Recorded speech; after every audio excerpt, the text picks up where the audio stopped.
বিসমিল্লাহিররহমানিররহিম।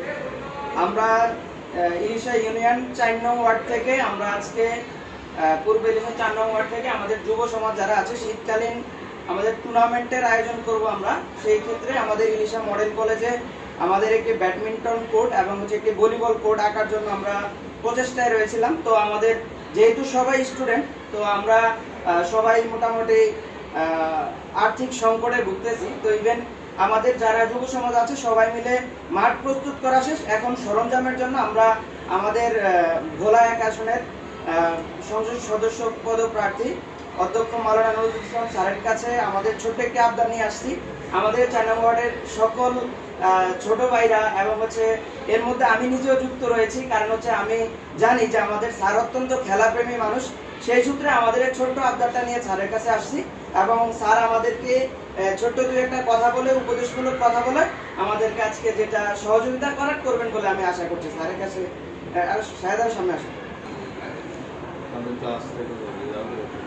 আলহামদুলিল্লাহ, 4 নম্বর ওয়ার্ডের ছাত্র তরুণ যুবক এরা আজকে আমার কাছে আসছে খেলাধুলার ব্যাপারে। আমি সকলকে আন্তরিক শুভেচ্ছা জানাচ্ছি। তবে দুঃখজনক সত্য হলো এটা যে আমাদের প্রত্যেকটা ইউনিয়নে একাধিক খেলার মাঠ দরকার। খেলার মাঠ প্রায় নিঃশেষ হয়ে গেছে।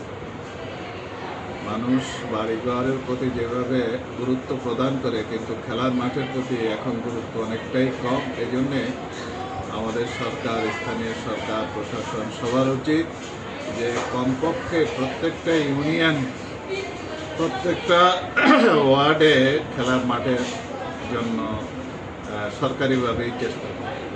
প্রত্যেকটা ওয়ার্ডে যদি একটা খেলার মাঠ থাকে তাহলে যুব সমাজ অনেক উপকৃত হবে এবং অনেক স্বাস্থ্যগত উপকার আসবে। অনেক সময় দেখা যায় যে একটা কথাই আছে ডাক্তারি পরিভাষায়, প্রিভেনশন ইজ বেটার দেন কিউর, যে রোগের চিকিৎসার চেয়েও প্রতিরোধ করাটা হলো সবচেয়ে ভালো। এবং নিয়মিত খেলাধুলা করলে কোষ সতেজ থাকে, রোগ প্রতিরোধ ক্ষমতা বাড়ে এবং অনেক বড় বড় অসুস্থতা থেকে, অসুখ থেকে আমরা পরিষ্কার হয়ে যাই।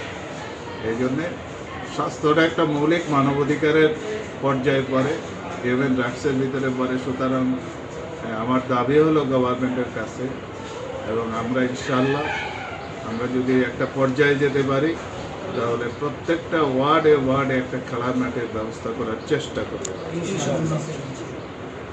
সকলকে ধন্যবাদ।